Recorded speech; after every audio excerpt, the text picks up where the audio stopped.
Hi, welcome back to Your Checkup. We are the patient education podcast, bringing conversations from the doctor's office to your ears.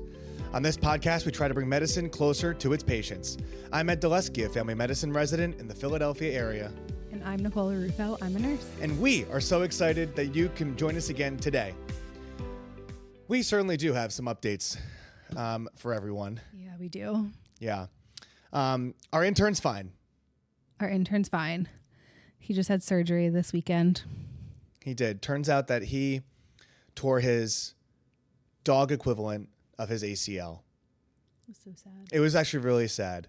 Yeah, Eddie cried like every day for a week leading up to the surgery. Okay, well,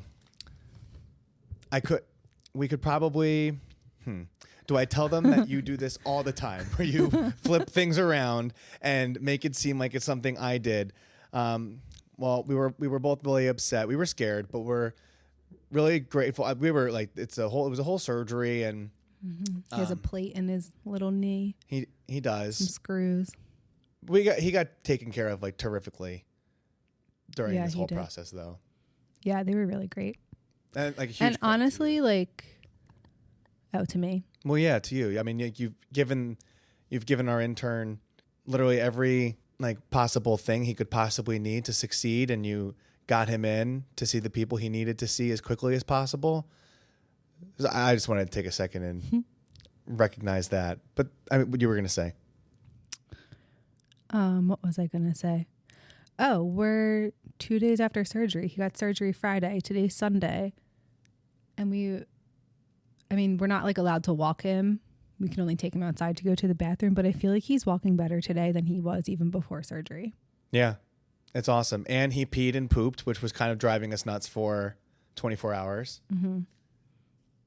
Or more. Questionably more. But he did great.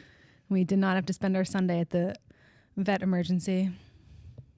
Yeah, very happy about that, to not having to do that. But it was a big surgery, and we're so lucky that we were able to find people to take care of him. The initial evaluation was really great, and I mean, you took him for the consultation, and then shortly after he went for the surgery, and they did awesome. I mean, they were so thoughtful.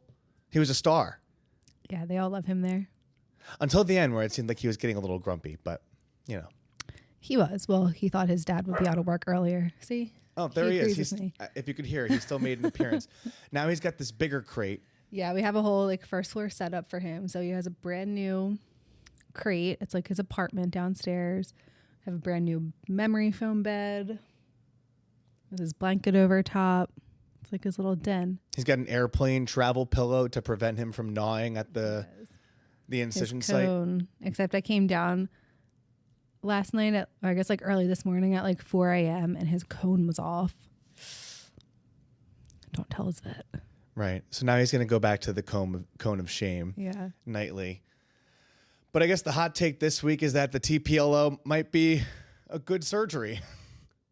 It was good surgery. Well, and now I've never heard of this or thought I didn't know anyone whose dog has ever had this surgery, and then our neighbors had it. 2 of my coworkers' dogs have had it. It seems more common than the surgeon that we took him to said it's the most common surgery she does. So I felt a lot better about that once we were walking him around. So he also has a stroller now.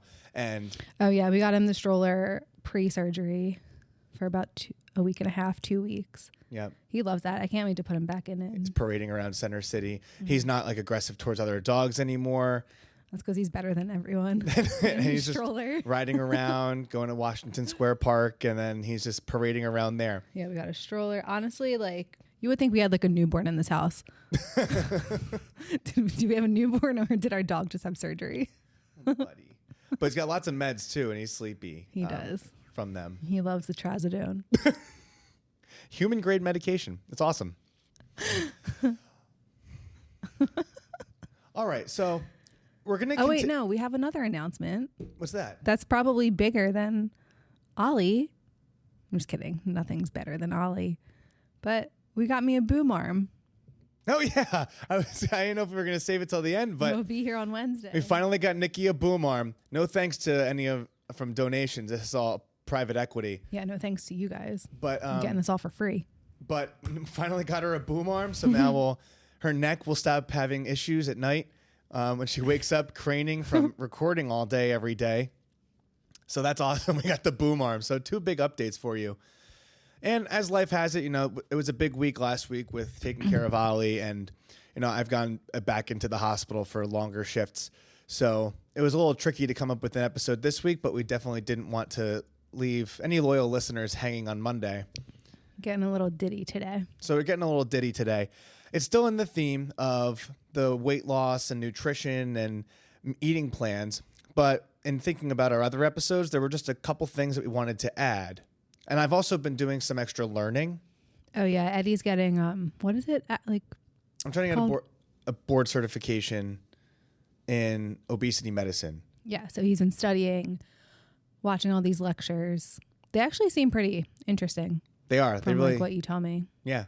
I'll text Nikki as soon as I'm done with it. And I'm like, oh my God, I had no idea. Turns out a lot of this stuff is in the brain.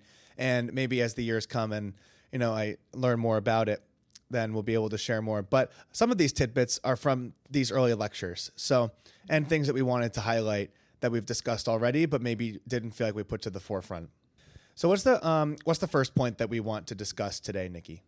So in our previous episode, I think it was the last one or the one before that, we talked about different diets or eating plans, ways of eating. And the most important thing to highlight during any kind of way of eating is that it doesn't matter what diet it is. It doesn't matter if it's low carb, higher carb, whatever kind of diet is out there. It just matters that you are consistent in sticking with it and ultimately at a caloric deficit. Yep. And there's a lot of weight behind that. Which that's also a large umbrella statement. I feel like there's a lot that goes into it. There's a lot of research. A lot of dietitians will come out and say this. And I just co-sign that, what you said there. Kind of transitioning into the next point that we wanted to highlight is that caloric deficit. So we talked about one strategy of coming up with about 500 calories of a deficit in the course of a day and doing that for 7 days to come up with a caloric pound, which we said 500 times 7 would be 3,500 calories, which is the caloric pound. Mm-hmm. And if you're kind of having, trouble gauging where to start for that, because maybe you're like, okay, how do I know if I'm eating 500 less calories?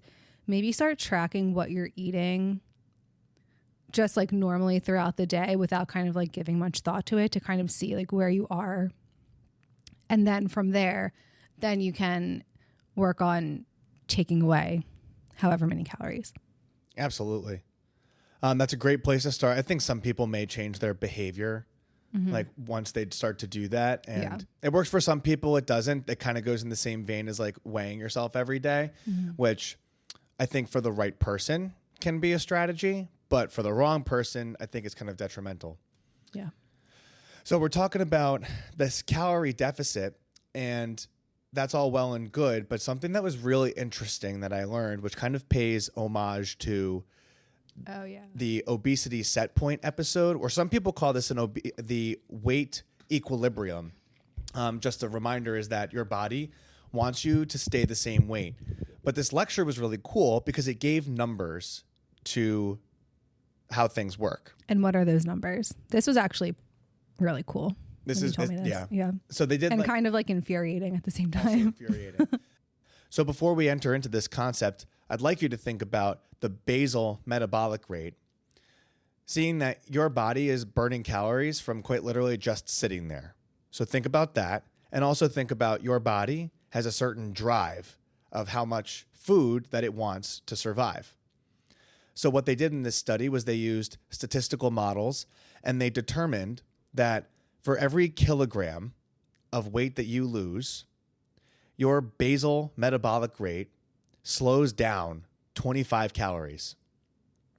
And then for every kilogram that you lose, you actually get about 95 calories hungrier, all in the body's effort to keep you at the same weight. And for those of us not on the metric system, 1 kilogram is 2.2 pounds. So every 2.2 pounds that you lose, so for every 2.2 pounds that you lose, the amount of calories that you are burning at rest slows down. And then every 2.2, which is so annoying. Every 2.2 that you lose, your body makes you 95 calories hungrier. Because it's trying to like get back to where it was. So what do you think about this? Oh my God, it's so annoying. Yeah. I'm like 2 pounds is not a lot. No. So like, that's so annoying.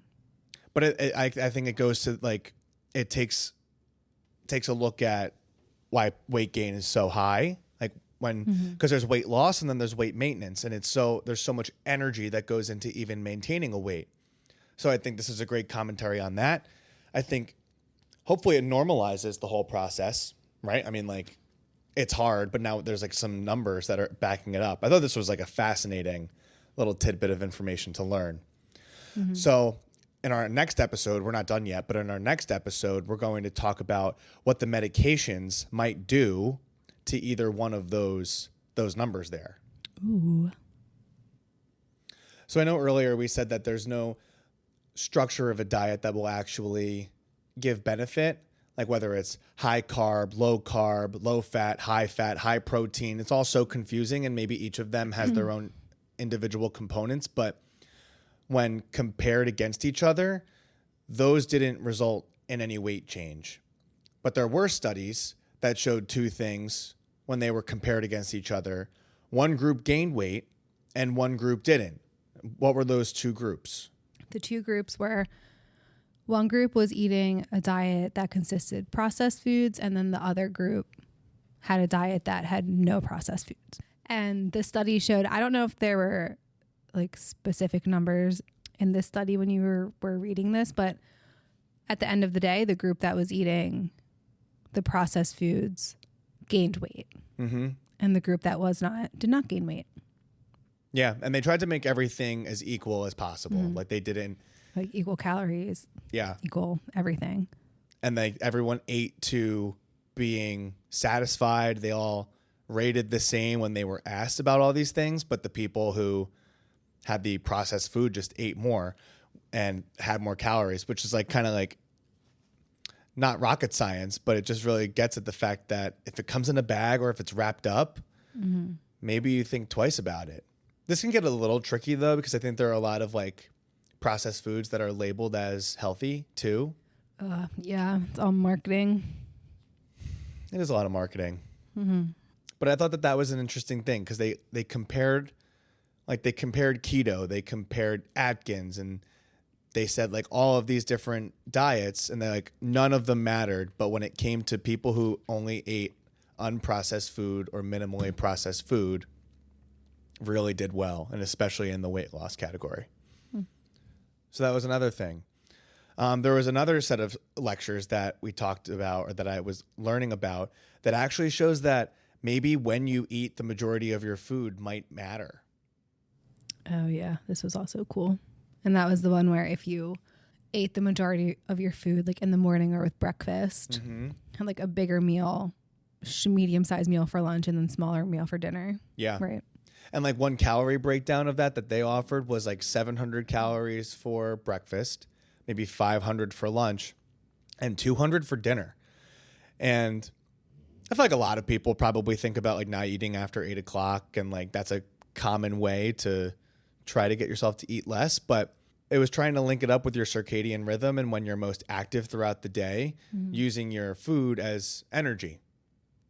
And I thought that was really interesting. I mean, we looked at this and like even in our own diets, and we tried to see what that would be like. Yeah, because we definitely, I think we probably eat the most at dinner. Oh, yeah. Right. And I was like chatting, like, I guess depending on when, because today we both had huge bagel sandwiches for breakfast. But like during the week, even like, I mean, sometimes we'll have 2 eggs in a wrap. Sometimes like, yeah, a slice of toast or a wrap or something. Yeah. And it ends up probably being about half of that model. But especially when you flip over to dinner, thinking 200 calories at dinner is like such a social and cultural experience. Like you're sitting with your family maybe, or like, I don't know. It's on our society that dinner is supposed to be more, bigger, grander. And there were some studies and this lecture I was watching, studying for the obesity medicine boards, that maybe that isn't all it's cracked up to be. Maybe it should be flipped. So I thought that was really interesting. So on this episode, we talked about different tidbits to think about as you continue to approach your weight. And we'll probably do another episode or two on this topic before we add back in some variety. We talked about processed and unprocessed foods. We talked about how your metabolism and in your body change when you lose weight and how that can relate to the obesity or metabolic set point that your body has. We talked about how it doesn't quite matter exactly what diet you choose, but as long as it's in a calorie deficit, that you're probably going to lose some weight. And we talked about how when eating most of your calories might impact losing weight, with most people having success from eating food earlier in the day and less in the evening. So thanks for bearing with us on this little ditty of an episode. We're so happy that you were able to come back and join us again today. Please feel free to reach out. You can email us. Please find us on Instagram. Take a look at our website. Share us with a friend. But more importantly, hopefully today you learned something for yourself, a loved one, or a neighbor. And hopefully you're able to come back next time. Stay healthy, my friends. I'm Ed Dulesky. I'm Nicole Rufo. Thank you and goodbye. Bye. Gotta make Ollie dinner.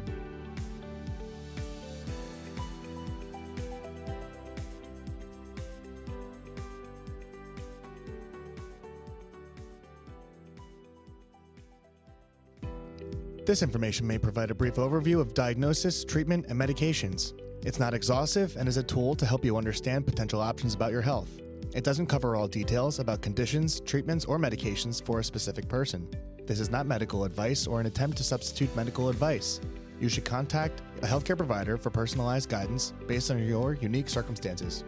We explicitly disclaim any liability relating to the information given or its use. This content doesn't endorse any treatments or medications for a specific patient. Always talk to your healthcare provider for complete information tailored to you. In short, I'm not your doctor. I am not your nurse. And make sure you go get your own checkup with your own personal doctor.